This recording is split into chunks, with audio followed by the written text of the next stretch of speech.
On the show today is Ryan Sheldon, author of the book Fuckboys Are Boring, a gay man's guide to dating for everyone, to talk with us about why those often charming yet unavailable fuckboys catch our attention and how to shift our focus from chasing them to embracing our worth. But that's not all. We'll also explore the important connection between body acceptance and dating as Ryan shares his own process of acceptance and how learning to love ourselves impacts our relationships, the way we attract partners, and the way we date. So whether you've been caught up in the chase, want to learn some new dating strategies, or are looking to love yourself a little harder, a little more, this episode is for you. Let's do this, Flirty. I heard you wanted to flirt. I heard you wanted to flirt. I heard you wanted to flirt. Hello, my name is Benjamin. I'm the flirt coach and a gay Libra. Everyone has an inner flirt. Hey, Flirty. Live, laugh, flirt. Work the flirt. Work the flirt. Delulu is the Salulu. Expert on the flirt. Hey, Flirty. There's always another flirt. Everyone has an inner flirt. Get out of your head and into the flirt. Flirties, on the show today, we have an author who wrote a book called Fuckboys Are Boring, a gay man's guide to dating for everyone. Ryan Sheldon, welcome to the show. Thank you so much for having me. It's an honor. Yes, I'm really happy to have you on the show today and have a conversation about fuckboys, dating, relationships. We're going to be talking about mental health, body acceptance, and just what the hell is happening out there dating? That is a great question. What the hell is happening? So much to get into, but first things first, I'd love if you could share a little bit more about yourself with the Flirties. Yeah. Well, hey, Flirties. My name is Ryan. I am 36 years old and I'm a gay man. However, I dated women for the majority of my life until I was 30 when I came out. So I have the perspective of dating both men and women. And let me tell you, dating men is way more challenging than dating women ever was. For me, for a lot of reasons, which we'll talk about. But around, like 5 years ago, I got cheated on by my boyfriend, and I was sitting in my therapist's office, really, really upset, devastated. And my therapist asked me one simple question. She said, "What is it that you're looking for in a partner?" And I thought I had known my entire life what I was looking for a woman and then for a man. And, it was always the stereotypical, oh, I want the really successful, wealthy man who's really hot and, wears suits to work every day. And then I started dating those men and I realized that that's not what I was looking for. So I spent a long time really getting down to what it was that I was looking for. And during that journey, I decided to write a book about it. Okay. And go on a bunch of different dates and write all about it. Fantastic. And the book is out. The Flirties can purchase it all over the place. And we're going to get into, some elements of the book and some of your dating history, your experiences, forming relationships. I think right away, I want to ask, what is like maybe one of the 1, 2, 3-ish biggest differences between dating boys and girls? Yeah, that's a great question. So I feel like for me, dating women was relatively easy because the process. You court them, you woo them, you take them out. I know, I'm generalizing here, but that's typically what women have liked in my experience. Versus dating men, it's a different ballgame. I think the biggest difference is that men are way more visual than women are. Women give a lot of grace to men if they're like overweight or if they have extra body hair or if they look a certain way. Versus men, a lot of the men want you to have that cultural ideal body, the six pack, the chiseled jawline, the big biceps. Or for women, it's like long legs, big boobs, skinny waist. So that's like the biggest difference in dating men versus women, is that dating men was so much more challenging because I found that a lot of men didn't like me or they judged me based on my appearance. Yeah, right away. I can see because I have this, I've only ever dated the men's, but there is a difference in the overall courtship sort of quote unquote rituals where it's like, wait, who makes the first move? Who's texting first? Who's planning the dates? Who's paying for the dates? Like these rules, I say like rules aren't necessarily set in stone where if it's more gendered, very heteronormative gender dating, if yeah, you're sort of ascribing to that type of dating culture. It's like, well, the guy, here we go, pick me up, pay. It's yeah. Totally. On my first date with a man, I actually put my credit card down because I was so used to doing that and the guy was kind of weirded out by that. He's like, no, we can split it. And I thought that meant that he wasn't into me. No, that didn't mean that at all. That just meant that that's kind of how it goes on the first date with men. We split. To do, go Dutch. Yeah, go Dutch. Yeah, and I will say it's funny. I saw a video. I don't know when, at some point, about really describing men as being these visual creatures, but then they'll have the disgusting bedrooms that don't change their sheets for 2 weeks. Oh, I mean, well, that's like, haven't you heard like the hookup stories of like the really, really hot men that just have the most disgusting bedrooms and the guys go over for hookups, and then it's like the nerdy ones that have like the cleanest, like tidiest bedrooms. It's the box that are just a mess. The ones, beer cans all over the floor, stains all over the carpet, mattress just on the floor. You don't know, maybe you'll get fleas, something like that. It's happened. You never know, but God, we've all had that hookup, or most of us have, and Lord have mercy, holds a special place in my heart. Well, hey, the whole book came out of it because I've had a bunch of those. Well, let's, I think that's a perfect segue into fuckboys. So how would you describe this fuckboy? I think a fuckboy is someone who's chronically unavailable. It's somebody who is like dysfunctional, self-centered, who like uses like sex to control as opposed to being emotionally vulnerable. I always say, like, I have been in therapy since I've been like 5 years old. I mean, I am probably overly therapized, and it causes issues because I try to probably therapize my friends a little bit too much. But someone who just doesn't work on themselves, like, we all need to continuously work on ourselves and get real. Yeah, I think of the fuckboy being, I mean, there is a time and a place. There is. I think that, like, so that's my definition of a fuckboy, but I also write about this thing where there's like a good fuckboy and a bad fuckboy. I always say, like, be a fuckboy responsibly. Look out for the other person's feelings. So I think that there's always a place for that, as long as you're being open about what you're doing versus being like the wolf in sheep's clothing type of thing. Yeah. And I'm curious. So I think, we're getting to know this fuckboy a little bit. What are like some of the ways, classically emotionally unavailable, perhaps a dirty bedroom. What are some ways he dates, or is he even dating? How does he present himself? How can you sort of identify? So I've written a list of like a bunch of different types of fuckboys that I've gone out with, and they all have different characteristics. Oh, this fuckboy doesn't call you then, this fuckboy doesn't do this or does this. But in my experience, a fuckboy is someone who either love bombs you, tells you what you want to hear, and doesn't call when they say they're going to. I always say that I can identify a fuckboy from a mile away because they tell you everything you want to hear. That's like when it goes too perfectly, no one's that perfect. And I feel like we build these stories. We meet somebody and, oh my gosh, they're so into us. We're the best thing they've ever seen and heard and met. And then you never hear from them again. So it's always a red flag when somebody is super into you at first, because like, what's the point? I don't get it. That's how I identify fuckboys off the bat. Yeah, I think I agree. I think one of the classic fuckboy qualities is there's never a problem, right? There's never drama, there's never conflict. And I'm like, okay, well, we love a good honeymoon phase, but if you're dating, I have a fight or two, please, a disagreement, a point of conflict. You need to know how this person, whoever you're dating, is going to respond, how you respond. Are they able to work through it?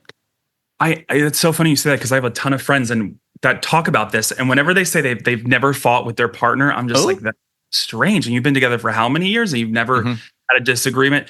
No, everything's so casual. Yeah, that's because they're not really in like a real relationship. It's just the honeymoon phase. And I feel like you don't know somebody until you go through really trying times and you have that argument and you know how to communicate. Yeah. Yeah. And we're not talking about, like knockdown, drag out fights, but, something, a conversation that leads to a point of compromise, like, because you're not going to be agreeing and see eye to eye on everything. Even during the honeymoon phase, you disagree over what you want to have for dinner or something. It could be, constantly. Yes, absolutely. Yeah. But the fuckboy is not about, because he's classically avoidant, right? He's not really into the feelings, the emotions, holding space for yours, holding space for his. Not really his thing. I think they also kind of get off on portraying this perfect person who's giving you everything that you want Mhm. and not being difficult. And then it's like they pull the rug right from under you. That's why so many people are blindsided, right? Because they're like, I was like treated so well. We never fought. And then boom, they're gone. Yeah, I hear from. Yeah, these are situations that do break my heart. Is where I'll be chatting with a flirty on live or on a call that is very much dating, or they think they're dating the fuckboy. They think they're, even in a pseudo relationship or working towards a relationship. It's kind of situationship-y, undefined in terms of boundaries, terms, that kind of thing. But very honeymoon-like, getting the attention, putting it down. The fuckboy could even lead with some. He may have some cash. Yeah, he might. He might take you out. Mm-hmm. Oh, he most definitely will probably take you out. It's in my experience, and then buy you things maybe, and just get you like wound up in their web, and then ghost.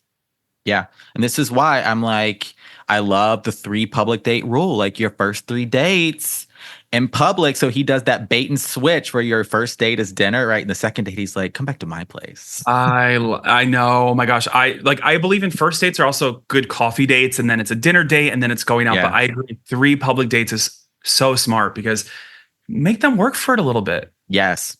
Yeah, like it's just people 3 like days. to work for things, and I'm super sex positive, by the way. I am no judgment here, but like when you're looking for something more than a hookup, make them work for it. Oh yeah, we're sex positive here on Flirtations, but you got to give that man a little bit of a challenge. You just do. 100%. Yeah. I'm curious now because there's going to be a lot of lady flirties listening to this episode. Do you think there is a lady version or equivalent?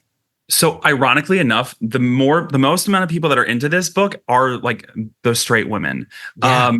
So I believe, and I wrote about this, that fuckboys can be both men and women. Like it doesn't matter what gender you are. Yeah. I have friends who have been fuckboys. It has nothing to really do with the gender and has more to do with just the personality and the way that they're behaving. Yeah. So everybody can be a fuckboy, and so can women. And I think that women can relate to what it's like to date men. In fact, I've always told like all my straight guy friends, I always say, you should date a man at least once in your life to know how it is to be treated by one. Because like, let's be honest, we're all a little jaded at this point, right? Like we have learned based on past experiences, and that's kind of why we are the way that we are today. So I know why women are closed off, partially because they've been, burned before, but every man should date a man just to know how it feels. Yeah, they really should. So they can see the world through the male gaze, but in a different perspective. They can get out of their own head and see what it is like to be objectified, probably sexualized. Yeah. Well, which also happens in the gay community, right? But oh my God, yes. Like I dated women for like 15 years of my life, and I cried over them over 15 years. And then I dated men for now 6 years, and I've cried over way more men than I have over women, because men are just mean. They're like, they're again, generalizing here, but like, they're not, there's like no maternal instincts. They're just kind of very cut and dry. It's like, we're done, bye, versus women who tend to have a bit more compassion and want to see things grow and prosper. And it's also like, they say that men don't settle down until they're in their mid 30s to early 40s. So like, growing up, like when I'm dating like younger guys, like I was doing, I was like, what am I doing? I'm getting hurt time after time because I'm going after things that I know aren't the right thing for me to go after, but I'm still doing it anyway. Yeah. Yeah. And I'm curious because I had a question here about sort of masculine and feminine energies, knowing that you've dated both sexes. And curious. Yeah. So part of the question is about that, but then why you think men are, generally more classically avoidant? So I think the masculine and feminine question, it's interesting because in obviously dating women, I was always the more masculine one. That was just kind of the dynamics. I've always dated very feminine women. But with that being said, I also have a lot of feminine energy, which is why everybody always thought I was gay growing up, which guess what? I am. Surprise. Surprise. But with my current partner, I would say I'm more masculine dominant for a lot of our relationship, and he's the more feminine. But we do swap, like just in everyday life. Like sometimes he steps up to the plate, sometimes I step up to the plate. But I love somebody who's a bit more feminine.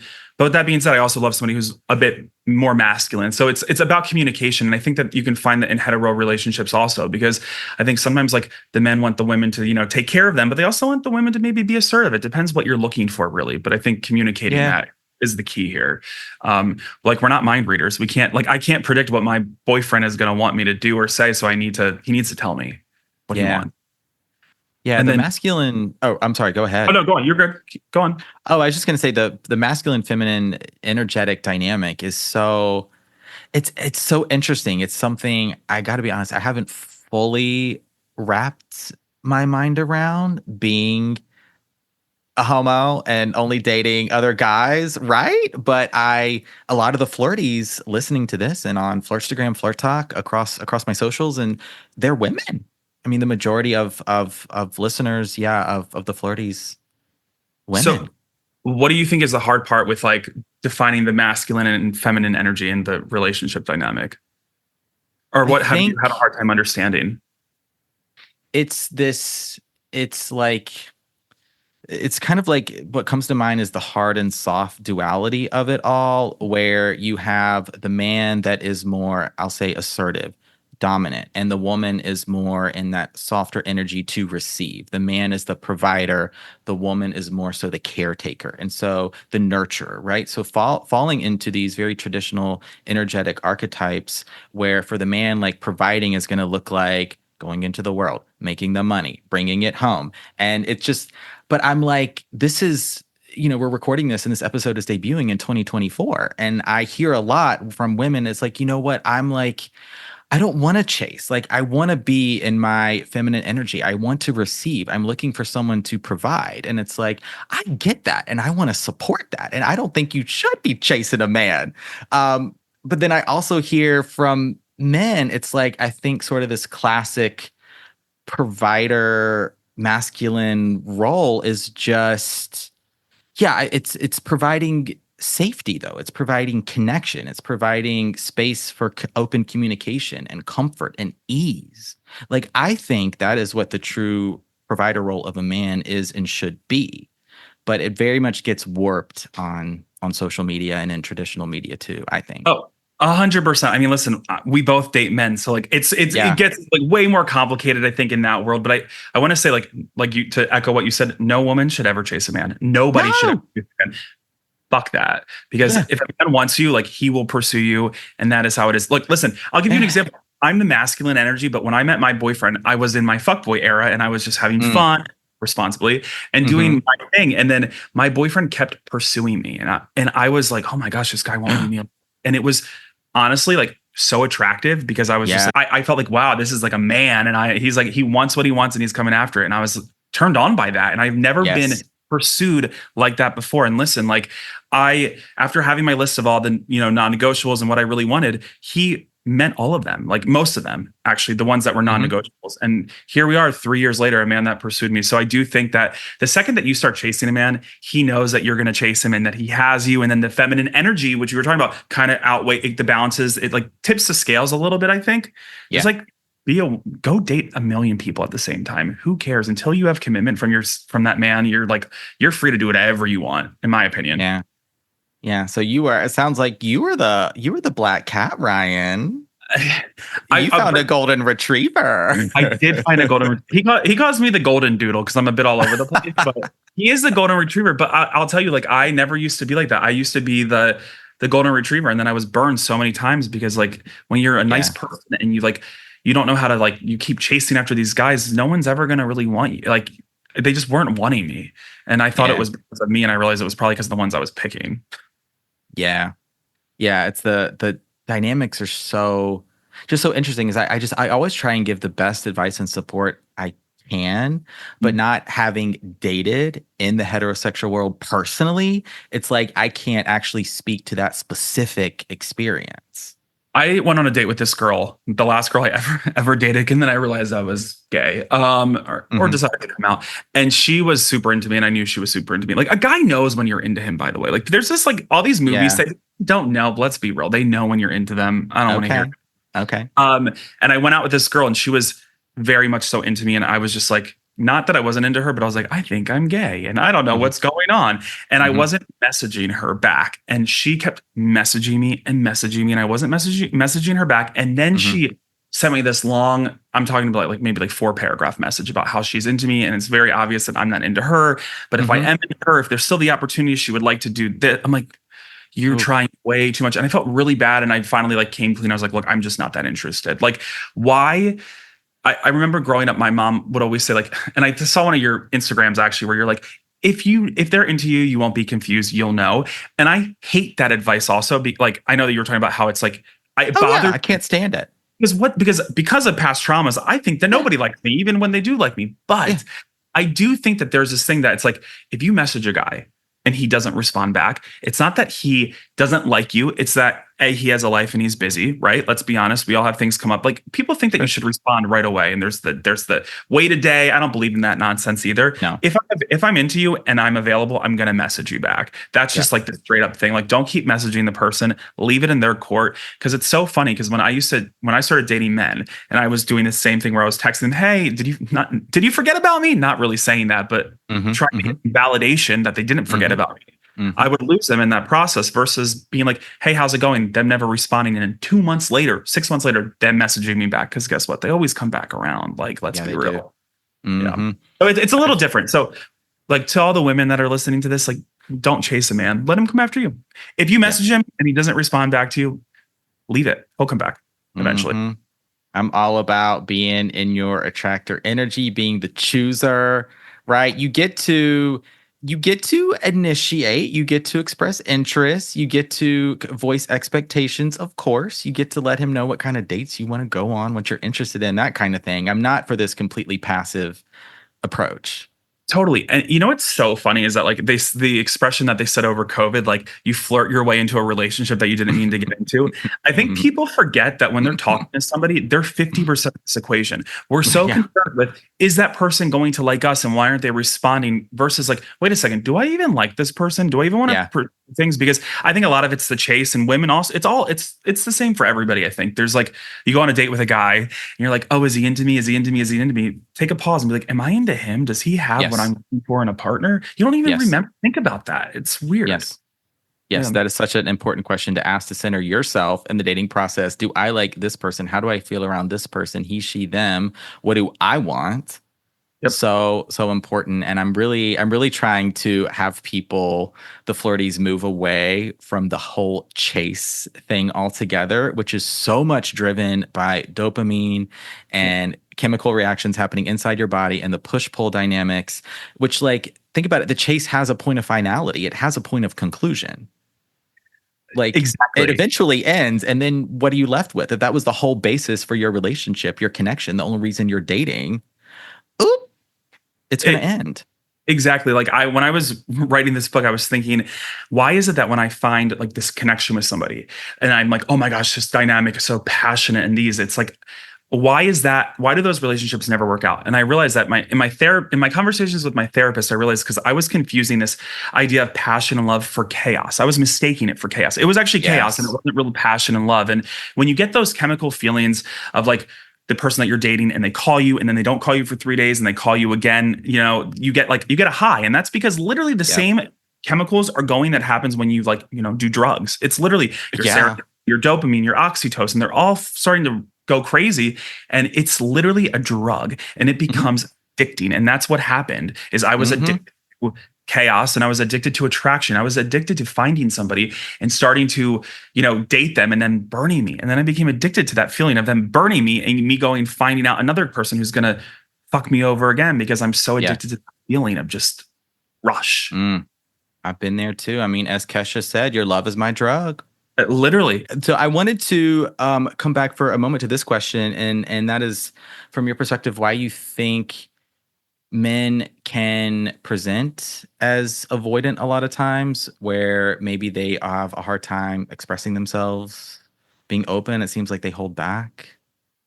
Yeah, I think that men, at least in my experience, men are avoidant because they've been burned before a lot of times. Like we all have that one person that has like burned us and hurt us before. At least I have.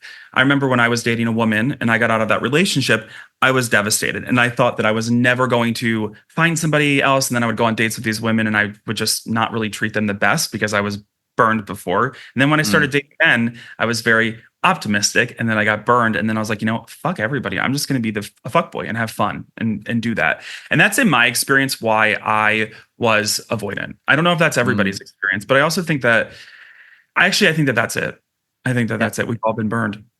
That's good perspective. I mean, if it's true for you, it's definitely going to be true for other guys as well. And I think some of the women will be able to relate to that. And I know for me, it's like been this, like, because we're from the States, and this is where we live and where we're recording this. And I think this is true for a lot of Western countries and cultures around the world, different societies that are influenced by culture, media, religion, where it's like, as the guy, it's don't cry.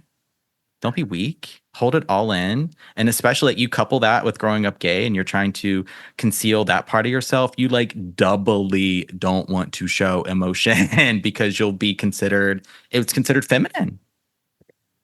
Totally. I think that there's also, there's obviously the different attachment styles, right? And there's the avoidant style. So I do think a lot of it comes from childhood and what you've experienced growing up. And I don't like to play the victim, but you're right, like growing up gay or growing up closeted for the majority of my life, but being bullied for all of these different reasons, like it has closed me off for sure.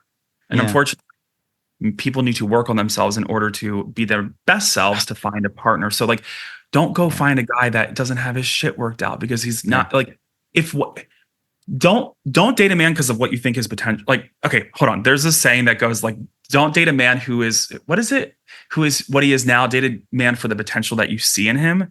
I disagree with that totally. Oh my God. No, you can't date a man's potential. But people do, right? Because they date people and they're like, he's going to be a doctor one day. He's going to be great. He's going to be this. And I'm like, date somebody for who they are right now, because guess what? They're probably not going to change.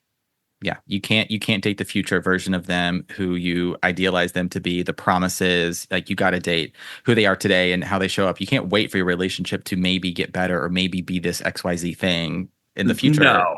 No. And I did this thing that I called like emotional masturbation, where I meet somebody and then I start my future with them. And then I'm like, maybe they aren't where I want them to be, but they will be, because I can see that trajectory. I can feel it in my soul, and I'm planning my wedding with them and where we're going to move to. House we're going to live in. It is absurd that we do this. I think a lot of people do this. Oh my God. I've 100% done that. And I know a lot of authorities have too, because they told me. All you do is swipe right on somebody and you match. And it's like, boop, there we go. Yeah. Yeah. This has come up on other episodes too. It's a little bit of, kind of infatuation, obsession, limerence. It's like they occupy this sort of idea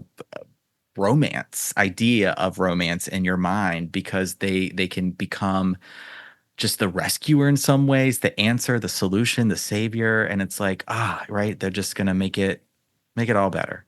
So I have a question for you, and I'm curious if you've heard this, is that during this whole like emotional masturbation or like fantasizing about the person in the future with them, sometimes when you date a guy, and this is from a woman's perspective also, the men tell you what you want to, they tell you not what you want to hear, but they tell you the truth, but we choose to not listen to it, right? So I've dated men where they've been, hey, I'm not looking for anything serious. But then in my mind, I'm like, well, your actions are speaking very differently than your words. So I'm going to base this on your actions and not your words, because we're always told, actions speak louder than words. But I've realized that a lot of people find themselves in hot water when a guy tells you, I'm not looking for a relationship. This is just something casual.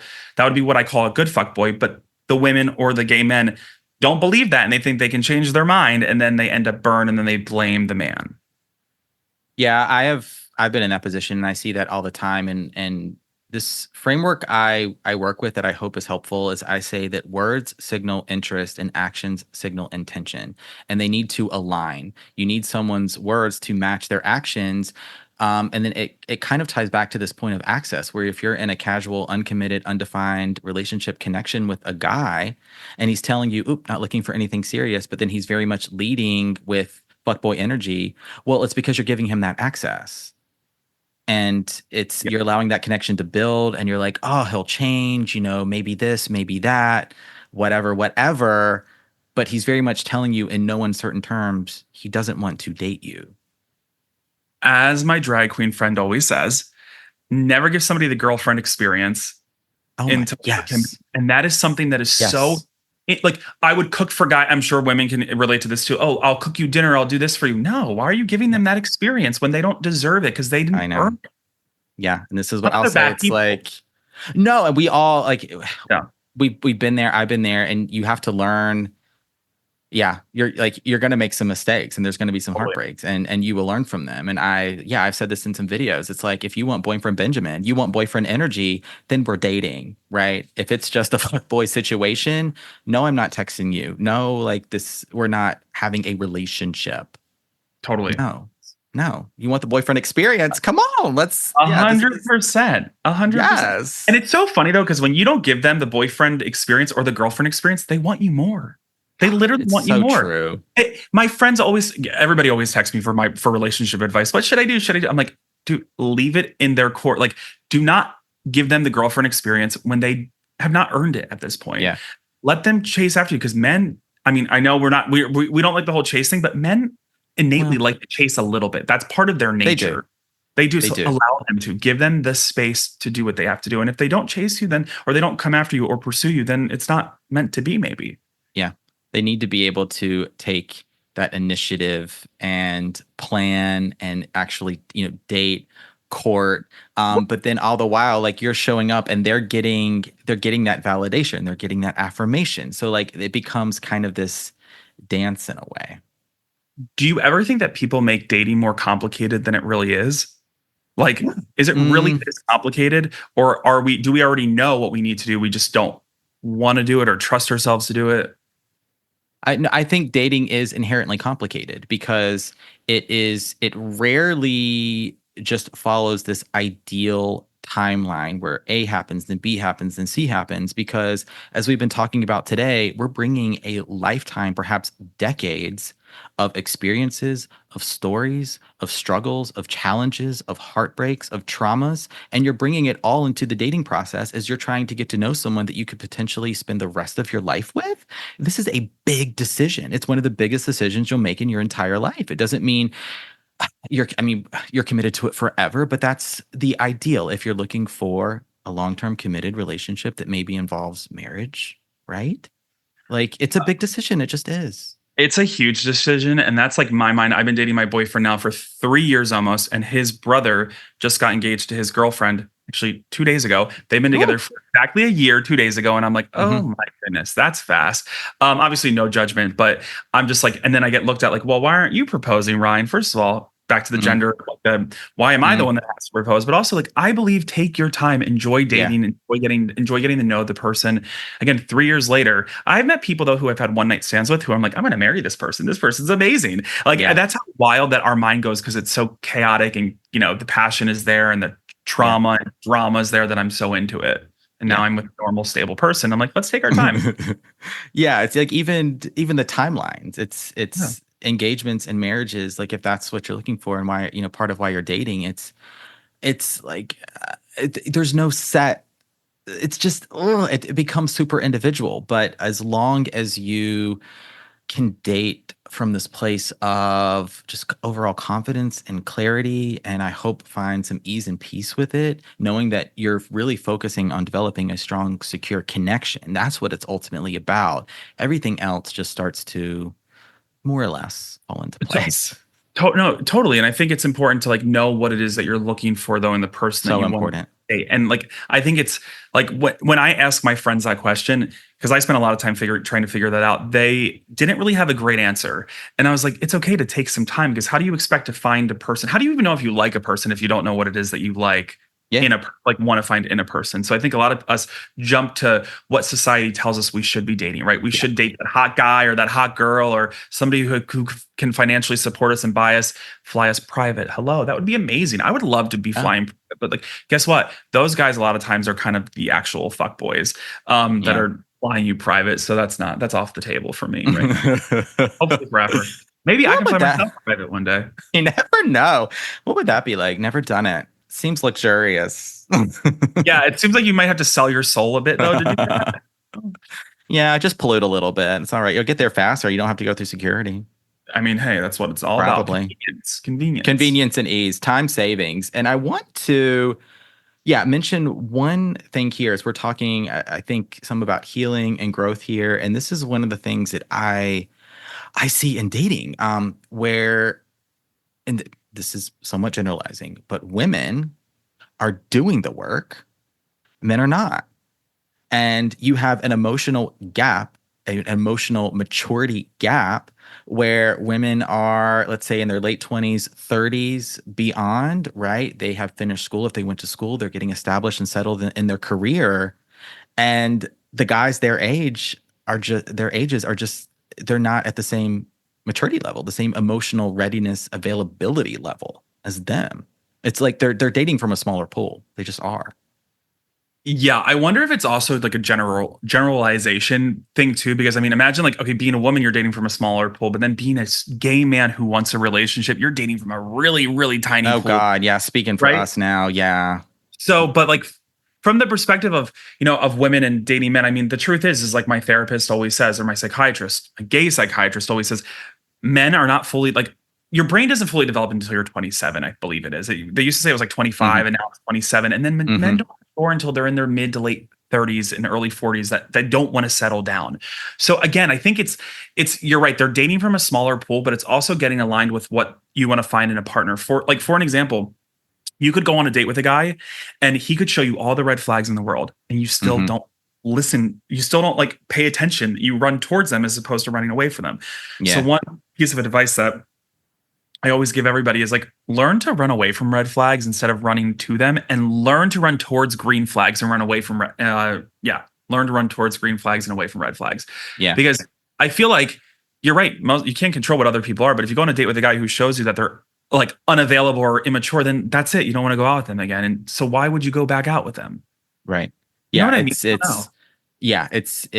It takes practice, but you want to get really turned off by that behavior. You want to get turned off by the lack of inconsistency, by the chaos, right? By the person that is more than willing to have you stay confused without offering you clarity, without just openly expressing like where they're at, what they're looking for. Like, get turned off by all of that. That's so valid because I, for so many years, got so turned on by that. And also, I know.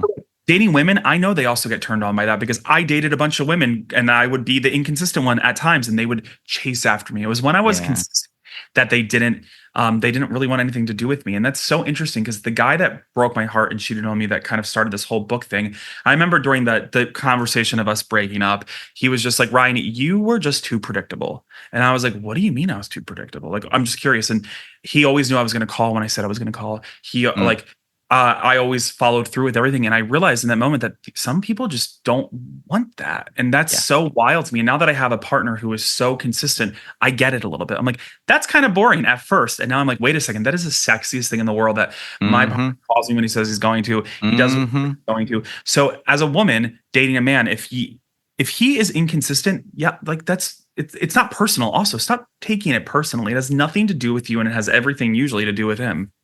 Yeah. Yeah, consistency truly is sexy. Offering some hope here for the flirties as, yes, maybe the daily dating pool for us is, you know what, but it's not really about quantity over quality. I've never had that mindset. Yes, it to an extent is a little bit of a numbers game. Other coaches have been on flirtations and I've seen that content where it's like sometimes you got to kiss a lot of frogs, right? You got to swim through a lot of fishes, but I'm still always going to lean on focusing on quality over quantity. It's so funny you say that because in my mind, when I hear like it's like the quantity, I'm like, okay, because I'm going to learn all the things I don't want from dating the not nice guys, and then I'll find my prince. But the truth is that I dated like it was my job. When I was writing this book, I went on a million dates. I said yes to everybody, and I asked everybody I right on out. And then I met my boyfriend on Halloween by getting in the wrong Uber. We got in the wrong Uber at the same time, and you're in my Uber. That was it. Like that was how we met. I gave him my number, didn't hear from him. We ran into each other like a month later, and then that's how we really connected. So online dating has never worked for me. It has worked for people, but I think it's because right, we're dating in this like digital hellscape. Like we're like swiping right, and when we think of what we're swiping right on, we're swiping right on someone's face and their appearance, and we're not even giving them more than 2 seconds. And I get it, right? But there's so much more than just physical appearance when dating somebody that you have to really get down to, like I said, to what it is that you want. Because chances are, when you figure out what you want in a partner, you will say no to a lot more people. That is so true. That is so true. And a perfect transition into this next part of the conversation where I did want to ask about your meet cute moment. I think we got it. If there's some more context there, yeah. But also the question here is about, and we've been talking about it, but some of the ways you started to date differently and show up differently to really develop this relationship. Sure. So I mean, quickly about how I met my boyfriend. It was Halloween, and I was so like frustrated with the group of friends that I was with that I was like, you know what, I'm gonna go home. It's early. I was dressed up as a disco ball because I was at a 70s party. Oh, So I had it's like yes. literally the one You in the know, I back. love disco balls. There's disco balls in like all my videos. Well, I literally, you could have shined a light on me and I would have just like sparkled the whole room. I was on Santa Monica Boulevard in West Hollywood, Boys Town, and I got in an Uber and this guy opens the door on the other side and I'm like, you're in my Uber. And he's like, no, you're in mine. And we didn't understand. And then he's like, oh, you're really good looking. And I was like, you know what? You seem unhinged. Like, here's my number. I'm never going to hear from him again. He did call me and then I didn't answer. And then I ran into him at another bar and then he kept pursuing me and calling me. And I was like, oh, I should maybe go out with this guy. And then I got COVID and he called me every day to check in on me. And I was like, you know what? That's the thing anyone's ever done. And I was like, why am I not turned off by this? Yeah. Because I dated such assholes before that would never call me that I viewed as normal. You know, it's funny when you start dating somebody who's like very responsive and who's into you and shows you they're into you, we perceive that as being weird. Ew, why are they so into us? Yeah. Isn't that what we want? Don't we want somebody who's always, my friend would say, always find somebody who loves you more than you love them. I don't know if I really believe in that whole bullshit thing, but it is nice when you find somebody who adores you. And I adore him as well. Very mutual. Yeah, I love that. So, and continue. How are you? Yeah, maybe you're going to allude to some of the differences in how you were dating. So I think that the biggest difference was, well, obviously dating women. I knew how to date women. I could fuckboy with women and they loved me more, which is sad because like, the reason I call it fuckboys are boring is because at the end of the day, you're left with nothing if you continue to date one. You know what you're going to get. You're going to get heartbroken at the end of every fuckboy that you date. There's a pot of shit, not a pot of gold. So like, don't even pursue that. But the differences were, I was in my fuckboy era where I struggled my entire life with body image issues. Since I was the age of 8 years old, I remember hating my body, that I would wear a t-shirt to the pool because I didn't like my body from such a young age. And then I struggled with an eating disorder. So I've been through the gamut with that. So I've always felt like my body played such a role in my dating life. And I know a ton of women also relate to this problem where like, you know, I've always felt the need to tell people when I first started talking to them, hey, just to let you know, like I photograph really well, but I'm actually a bigger guy in person. And I don't know why I was already doing that from the beginning, clearly based off of past experiences of going out with men and them saying, oh, you're too fat, you're too this, as if being fat's bad. But I've always struggled, and that's been like at the forefront. That's actually prevented me from dating a lot. But when I finally met my current partner, I showed little interest, obviously, because I didn't put all effort. I didn't give him the boyfriend experience that, you know what I mean? Like he didn't give me the girlfriend experience. I didn't give him the boyfriend experience. I wasn't trying to convince this person to be in love with me or to want me. I was just like letting him go. If he's into me, he'll come. And he kept coming and coming, literally and figuratively coming. In more ways than one. More ways than one. And I was just like, it was the moment that I stopped caring what people thought about I know it's going to sound like mind blowing because it took a long time to get here, but the moment I stopped really giving a fuck about what people thought about my body and who I was and my looks, it's when I was able to like be free. And that's what I noticed. I started dating the most attractive people of my life when I stopped caring about what others thought about me. Because whenever I would date or go on a date with somebody, you're always concerned, do I look good? You know, women probably are like, does my makeup look good? Am I too fat? Stop, because you're killing yourself doing that, because then that is going to come across to the guy as being like, they're going to feel that energy. So when you walk into a date being like, I'm the fucking shit, I look great, I'm awesome, that's when things started to change for me a little bit. You give off that energy of like, listen, this isn't the end all be all for me. I'm here for an experience. That's another thing, actually. I didn't dating with intention, sure, but I never dated or went on dates to think that, oh, I was going to find my significant other for the rest of my life. Because that is also when you start to set expectations and you're always let down constantly. Instead, I started to date with like, this is going to be a really fun experience. And that is kind of how I dated. And that's when I found my partner. Dating for experiences. And I'm curious. Okay, I have a couple follow-up questions and I want to, so he was very much consistently pursuing you. And it sounds like you're dating with some of that detachment, but how did you, like, what did that sort of early phase of dating look like in terms of like pacing with communication or dates? Yeah, giving a little bit more context there. The beginning stages of dating my current boyfriend was a little uncomfortable for me because I have never dated somebody who was so into me. Mm, Because if they usually were into me, I would run away from them. And I yeah. know that a lot of people are like that because of the avoidant, whatever it is, attachment style. I just was like weirded out by them. Um, this one was different because he really didn't give me the opportunity to not be. And then like I said, we would speak at the very beginning. We spoke maybe like once, honestly, like twice a week, maybe twice a week Okay. Okay. on a quick phone call, or I prefer the phone call because it's so much easier versus a Yeah. chat text. I think when you first start dating somebody, at least based off of the experiences, you meet somebody on an app and you text every day, how's it going? Good morning. How are you? Feels Yeah. good in the moment. And like a week goes by and you're like, what are we talking about here? Like, why do we keep texting each other? We haven't even met yet. Yeah. And so I kind of took a different approach and I was like, I am just not going to make this guy my number one. So I started this thing, which you're probably going to maybe not agree with or agree with. I don't know, but I call it the roster, which I know you probably are familiar with. But I believe that when you date, you have a roster, and you put the person you like the most at the bottom of the roster and the people that you're just like kind of talking to at the top, so that when you get bored and you want to talk to somebody, you don't necessarily message the person that you like the most first because you don't want to freak them out or you don't want to be super like overbearing. But the truth is that, again, it's like I just didn't put as much stake into it. I dated without having expectations. And that was kind of what happened. And then the second that I could see that he kept really trying and he was calling me during COVID, that in that moment, that was when I was like, I need to start talking to this person more and start taking this person out on dates. They proved their worth. Like, a lot of people get into relationships like 2 weeks after they meet somebody. And I think it's wild. I have this thing where it's like, I'm not committing to anything until 3 months in because I don't know who you are. I want to get to know you. I'm going to date multiple people at the same time, probably, because there's no, like, that's another thing. Like when you meet a guy, I always would expect that he's dating other people. Right? Because like, we're not committed.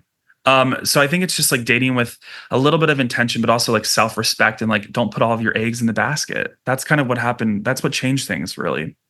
Yeah.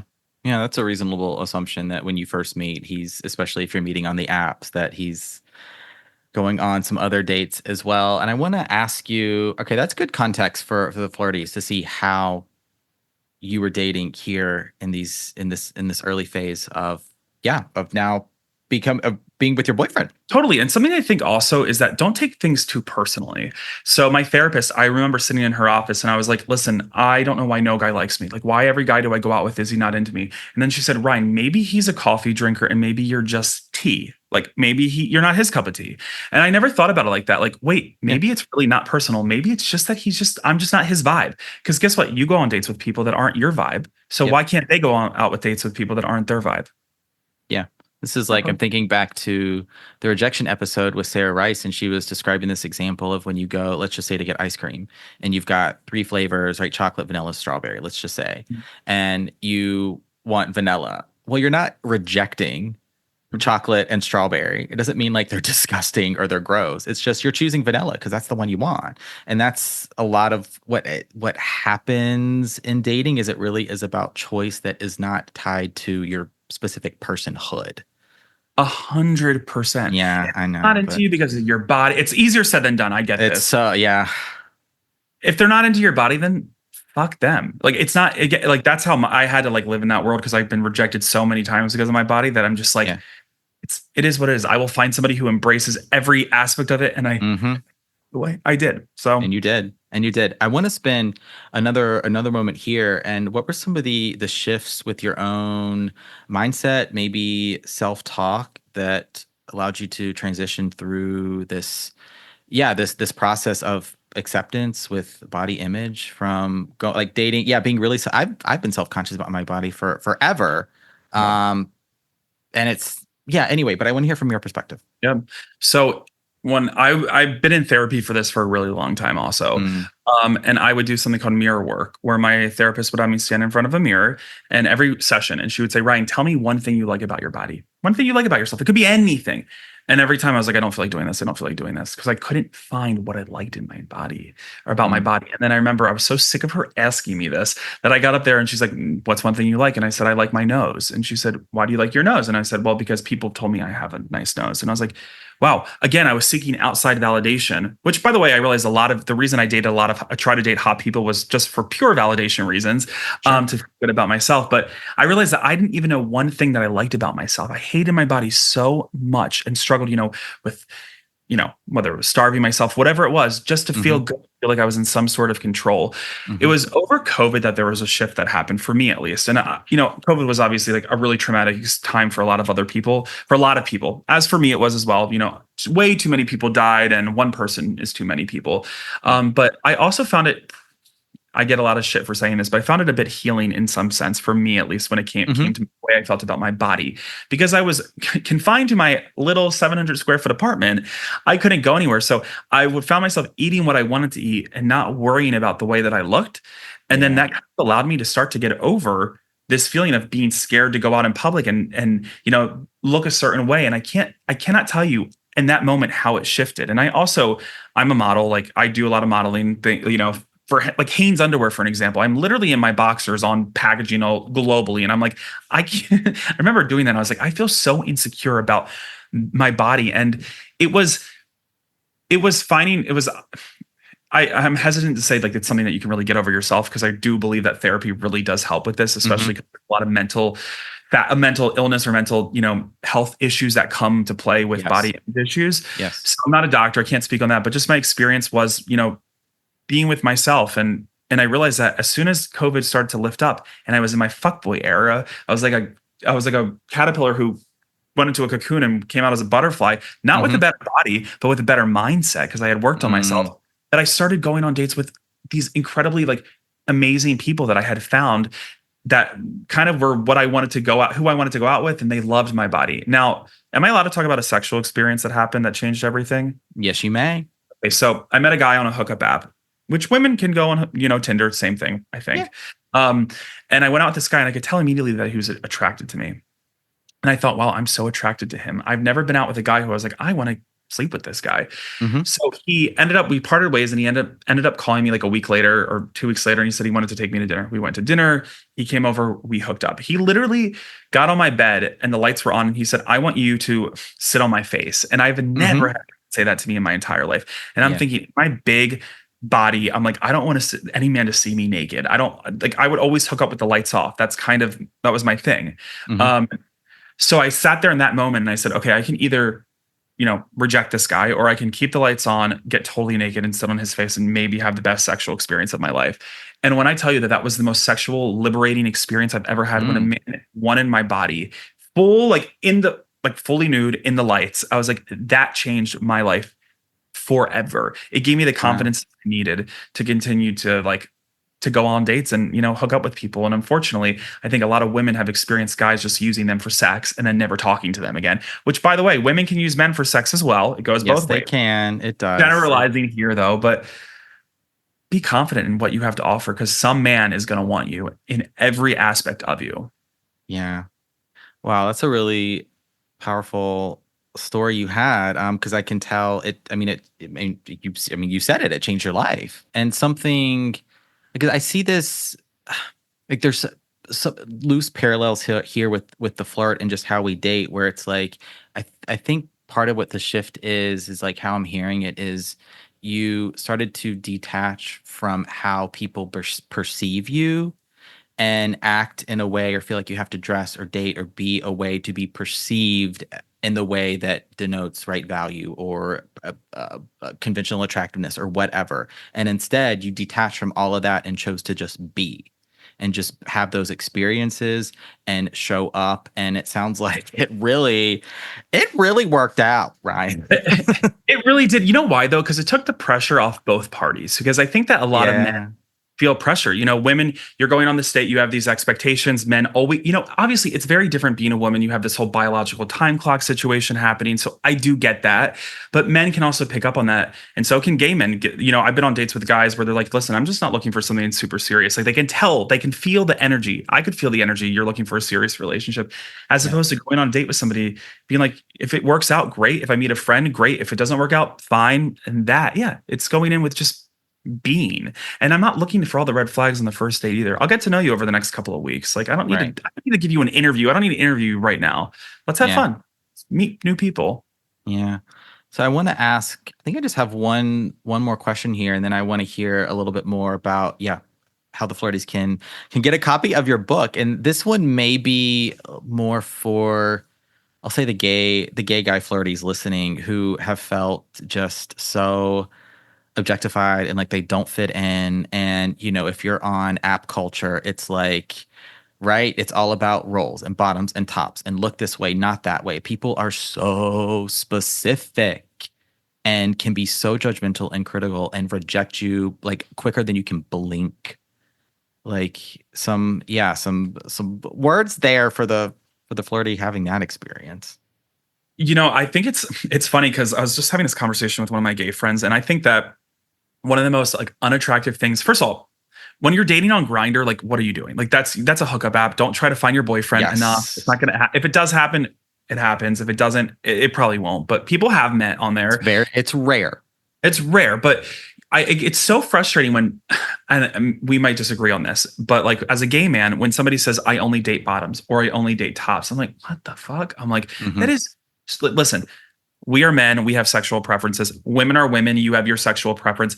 I might prefer one thing, but my partner might prefer, you know, the other thing. And I'm going to switch sometimes just because it's compromising. Sex doesn't always have to be about you. It's about reciprocation. It's a whole other thing. Like, so I think that like, so that's, I just wanted to say that first of all, that drives me nuts. Don't date those people, by the way, because they're really toxic. The people that just, I only will date this, date that, whatever. Again, you can have your preferences, but you can also change it up a little bit.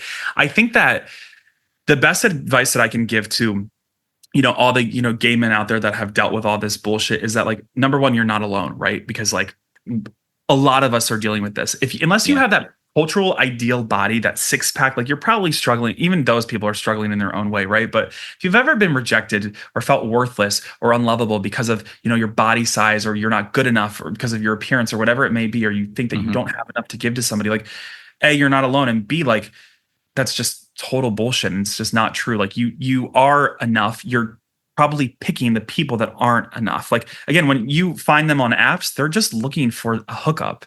They're looking for this like six pack abs, which you might not have to offer. But I encourage you to like spend some time, you know, working on yourself. I don't like when people say that, and I just said it. I encourage you to spend some time figuring out what it is that you want in somebody. And it might shift your dynamic. And also fuck all these gay men out there that want the six pack abs. Like that is, I hate that. I really, really hate that. I know. I do too. There's a lot of toxicity, and then it can become about, like we were talking about in this episode today, this chase towards the red flags, the chase just for that validation or to be seen with like the quote unquote hot one, because then it somehow allows you to have a more positive image of yourself. And it's like, I know. That's it. Literally, you date the hot guys because you think, oh, I want if that guy's hot. Like, think about it. When you first start dating somebody, what's one of the first things you do? You tell your friends, and then you show them a picture of him. Why do you show them a picture of him? Because you want to prove that he's hot. Because if you're dating a hot guy, that must mean you're hot or something, right? Like, oh my God. So it's so interesting, but it's. I mean, all I know is that just be you, and like stop trying to be something else that other people want you to be, or what you think other people want you to be. Because like I found out that when I started to be myself, I maybe had less, you know, my therapist would say, Ryan, if you had a six pack abs, you might have way more sex, you might have way more romances, but it's going to be less fulfilling though. You're going to have way more fulfilling sex with a smaller amount of people than you would if you had this like six pack. And it's so true. Like every partner I was ever with, like I can remember their name. I can remember, like there's something there versus, you know, just being like used and thrown away. Yeah. So just do you. Be you. That's ultimately one of your job, or maybe the job here on earth, is to figure that part out. Who you are, how you want to show up, what your likes are, your dislikes, how you like to form relationships and connect, your purpose, your why. This is your job, and this is a big part of flirtations. This is why we get into some of these topics here, and it's not just about who's texting who first and who's paying for dates. And part of it, yes, strategy. Yes, you've got questions, I know, but also who you are is the biggest piece of this puzzle, and how you want to show up. 100%. And also don't follow, stupid influencers on social media who make you feel bad about yourself. Yes, please. It's okay to unfollow them. I was going on the gay, Instagram, and I was like, oh my God, you all are so hot. You have the hottest boyfriends. You have great careers. Like, forget it. They don't live in reality. Like, this isn't the real world. There's like a small population of them, and there's way more people that don't look like that and don't act like that. And there's nice people out there, and it's okay. Yeah, unfollow them. And like part of that is you have to realize it is their job. It is a full-time job to have the abs and this curated image with the perfect lighting and the curated outfits. Like, this is their job. And if it was if this was our job, I bet a lot of us would have that too. I don't know. I've always experienced like being envious of these really hot gays to some degree and being like, God, I wonder what it's like to like be that hot and like have that much sex and do all these things. And then obviously I'm in a relationship now, but that's something that I've always wondered. Like, I wish I could have one day where I just had like a 6-pack abs and like, what would that be like? And guess what though? What I learned on the flip side of having friends that have that, they have just as many, if not more issues than I do, because they're dealing with a whole other set of issues. They have their own body image issues. They have issues of only guys wanting to use them because they have a 6-pack of abs. They don't have intellectual conversations. Somebody told me like 85% of the guys they go out with are not like intellectually stimulating. Like, you don't need that. There's a whole other set of challenges. They may have the abs, but there's also there's some things. Yeah. Just like find somebody who's working on themselves constantly. Yeah. Mental state, right? I don't go to the gym. I go to the mental gym though. Yes. That part is so important. The emotional masturbation? No, that's the incorrect use of the term. You could use it in that way, but yeah, it's just like the self-growth of like, people are like, I work on my abs. I'm like, well, I work on my mental health. Yes. It's that part that is going to give you quality of life and longevity. My goodness. Ryan, thank you so much for being a part of the show today and sharing more about yourself and your experience with the Flirties. My only other question is just any final parting thoughts, where they can buy the book, follow you, find you? Yeah, absolutely. Well, thanks for listening. You can find me on Instagram at Real Ryan Sheldon, or on TikTok. I've started this whole new TikTok thing that's very interestingly, but Real Sheldon. Or my book, Fuck Boys Are Boring, A Gay Man's Guide to Dating for Everyone. Not just men, but also women. On Amazon, you can buy it. Okay. Amazing. I'll make sure and have those linked here in the show notes. And I think that's going to do it for this episode of Flirtations. Thank you, Ryan. Thank you for having me.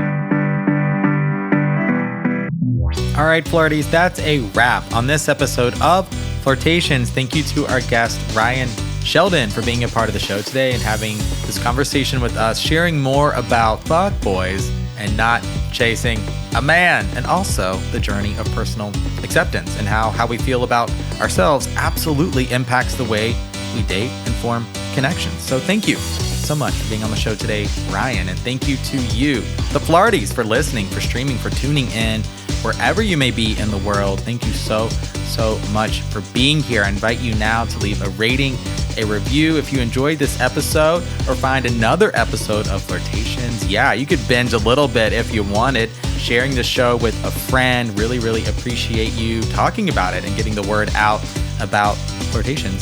And me, the Flirt Coach, as well. That's going to do it for me here at Flirt Headquarters. My name is Benjamin. I'm the Flirt Coach and Gay Libra signing off. You know what's coming next. Happy flirting.